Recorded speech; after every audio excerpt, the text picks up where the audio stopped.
Everybody, my name is Nanika Edwards. I'm a poet and author from Trinidad and Tobago in the Southern Caribbean.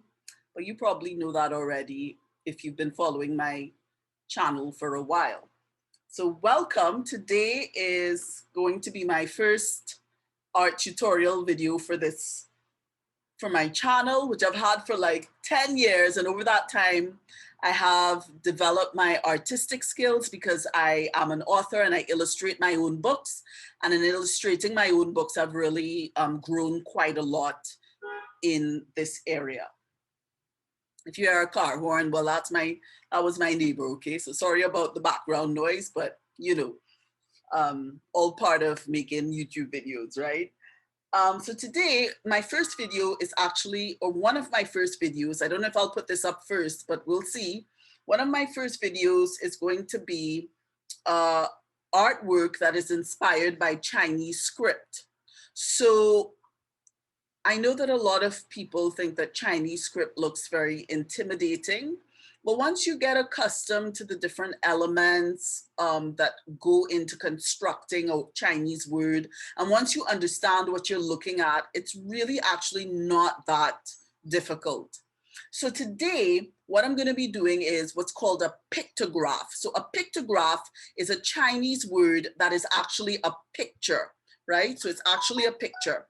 So there are different kinds of Chinese words. Some of them are pictographs that are pictures, and some of them are ideographs, and they represent ideas or concepts. Today, we're going to be doing a pictograph, and the pictograph that I'm going to be sharing with you today is the word for fish, okay? So what I'm going to do is I'm going to draw the simplified version of this and the complicated version. So the simplified version is used on mainland China, and the complicated version is used in Taiwan, and I think maybe also in Hong Kong. I'm not too sure if that has changed since the Chinese government has taken over, but I'm not too sure. So, but definitely in Taiwan, the complicated script is used. So I'm going to start with the simplified script. I'm going to use my green marker, right? You can see this, my green marker. I'm using Steino washable watercolor pens. They're really markers, they're not really pens. I don't know, pen, marker, maybe it's the same, not too different from each other, but you know what I mean. So the first thing I'm gonna do is I make a line down, slightly curved like this right here, just like this. Then a little below the bottom, so like right about here, I come across and down. So in one stroke, okay? So that's 2 strokes right there. And in Chinese, it's really important to write your strokes in the correct order and in the right direction. So this first one went down, not up. If you go up, it's gonna be wrong, even if it looks right. And then you come across and down. The next thing I'm gonna do is I'm gonna, a little on the side here, I'm going to make a vertical line coming down like this. Then I'm going to draw a line going across and down, all in one stroke. Across and down. Right. Okay, good. The next, and by the way, I'm using my green marker. Usually I use a black, this Pilot G-Tech pen. I don't know if you can see this. Pilot G-Tech black ink pen. That's a fine point pen that I use usually to write my Chinese characters. But just so that you can see what I'm doing a little more clearly, I'm not using that pen, I'm using my marker. Okay, so the next thing that I do, by the way, the name of that pen is the Pilot G-Tech C4 pen. You can get it on Amazon, I do believe. All right, the next thing I do is in the middle of this square or rectangle, it's really a square, I draw a horizontal line. Okay, then from the middle to the middle of the top to the middle of the bottom, I write a vertical line. Now, if you write too slowly, your line is going to be wobbly. So you want to write as not too slow, but not too fast, if you understand what I mean. Like just the right speed, the way Baby Bear likes it. All right, just gonna lengthen this a little bit. All right, and then I'm gonna close this box like this. And I know what you're thinking, how could this be a fish? But I'll explain in a little while. Okay, the next thing I do is I draw a line under this. Right, good. So let me explain what you're looking at. This is a simplified version.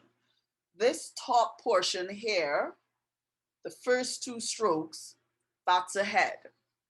This middle portion with the square that's divided into 4 blocks, that's a body.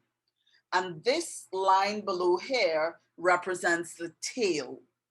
So you could think of Chinese characters sometimes as icons, you know, they may not look exactly like what they represent, but you know, if you use your imagination a bit, which you're gonna have to do, then you could see how they came up with some of these designs, okay?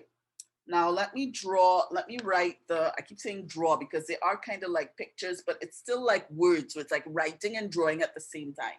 Let me write the complicated version. Okay, so it's very similar. It's very similar to the simplified version. The complicated version is very similar to the simplified version. Okay, so we're going to repeat these steps. We make this curved line, and then this line like this, and then we're going to make a box, the line down, just like the first time, then across and down, all in one stroke. Let me lengthen this a little bit so it's even. Then a line, a horizontal line across the middle. And yes, you do need to write it in the correct order, because if you write it in the wrong order or in the wrong direction, even if it looks right, it will be wrong, okay? And then we want to go down the middle like this. And then we want to close this. And now this is what will make it different for the complicated version. I write a stroke like this on the head. And we're going to do 3 more of these, but in the opposite direction. So 1, 2, 3. So this is fish. This is the same word. This is simplified. This is complicated. Now in Chinese, sometimes when you compare simplified script with complicated script, sometimes they're pretty similar, like these two are pretty similar, and sometimes they're very different from each other. So this is fish. So what are you looking at again? This is the head, this is the body, and this is the tail. By the way, these 4 little strokes at the bottom, they're usually called dots. Even though they don't look like dots, they're usually called dots in Chinese. And these 4 strokes at the bottom, whenever you see them, usually they represent fire, okay? They usually represent fire, F-I-R-E, fire. But in this case, they're used to represent the tail of the fish. So let's draw a fish that represents what we're looking at. I love drawing fishes because I think they're a lot of fun to draw. So I'm going to use my red marker to draw the outline of the body. So so we're going to draw the Chinese, we're going to draw the Chinese, we're going to, what I'm going to do is draw a fish that depicts this Chinese script. So the first thing that I do, I'm using my red marker. You don't have to use your red marker. You could use any color that you want. I'm using red and green. Do you know why? Because red and green are what are called complementary colors. So if you want to use this as a complementary colors art class, you can. All right, so the first thing I'm going to do, I'm going to make a curve, but leave a little space at the bottom for the tail, a curve like this. And I'm going to do the same thing on the other side, like this. kind of looks like an eye that's turned vertically, okay? The next thing I'm gonna do is I'm gonna draw an upside down U for the tail. I'm gonna come on the left-hand side, come up, come around, and come back down, like this.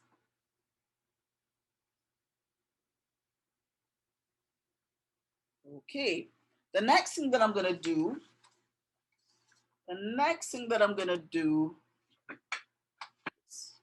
is that I'm going to close this line, like this.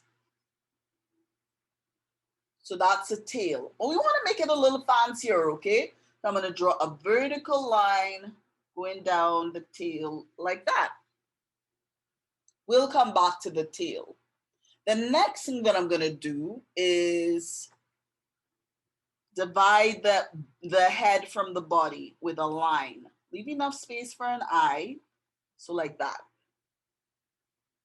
Okay, great. The next thing that I'm going to do is I'm going to get my green marker now. And I'm going to put in an eye. You can put the eye right here, or you can put it in the middle, whichever you prefer. Let's put it in the middle to keep things simple. So I make a circle like that. And I'm going to put in an eyeball. Now your eyeball could be black if you would like.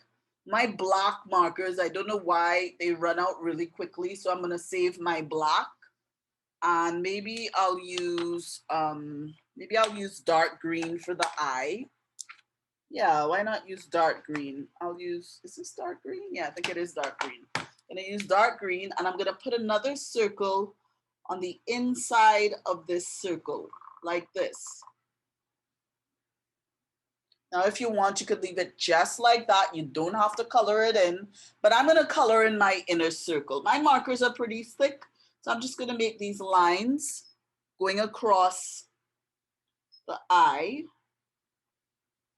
so that I can fill it in. Right, there we go. All right, so now I've got like 3 colors, right? I've got my red, I've got a nice bright green, and I've got a dark green. So I'm gonna use all 3 of these. I'm gonna start with the red to make the scales. So I'm gonna start right here, right there. Not here, not where the line, this line starts, but below it, okay? So I'm gonna come up like that. And then I'm gonna make like something kind of like a U, like this. And then I'm gonna go to the other side, like this. Good. Now scales are a little tricky, okay? Because you need to go from the middle of the scale to the middle of the scale to make the other scales, okay? So I'm gonna start right here, okay, right there. And then I'm gonna go to here, and then I'm gonna go to there and go to the edge. So I'm gonna start here, I make a loop like this. I'm using my green marker. And then I'm gonna make another loop like this. But of course it has to go to the edge, right? So coming from here, I'm gonna go to the edge on this side, like that. And the same thing on the other side, like this. And then I'm gonna come in with my red again. Or should I go with dark green? What do you think? Yeah, I think I'm gonna come in with my red. And I'm gonna do the same thing. I'm gonna make a loop. I just wanna make sure that it's placed properly. So this is why I do it starting in the middle. And of course, the closer you get to the tail is the less of these that you can fit, the fewer of these that you can fit in. Okay, so we've done the next set of loops. Now I'm gonna use my dark green marker. And I'm gonna come again to the middle like this. And now the middle of this loop is somewhere over here, right? So I'm gonna come to the edge like this and to the other edge like this. I'm gonna go back for my red. And yeah, I'm just gonna draw a line like this and a line like that. So that's my fish. And we can make it even fancier if we want to. For example, I'll show you what I can do. Well, first of all, let me finish the tail. Let me finish the tail. I'm going to draw a line like this on one side, following the curve on the outside of the tail right here. And then I'll take my other green and do another curve like this. And you could add more lines in there if you would like. It's totally up to you, but I think I'm going to leave mine just like that. So this is our fish. And if you'd like to add some more details, you can.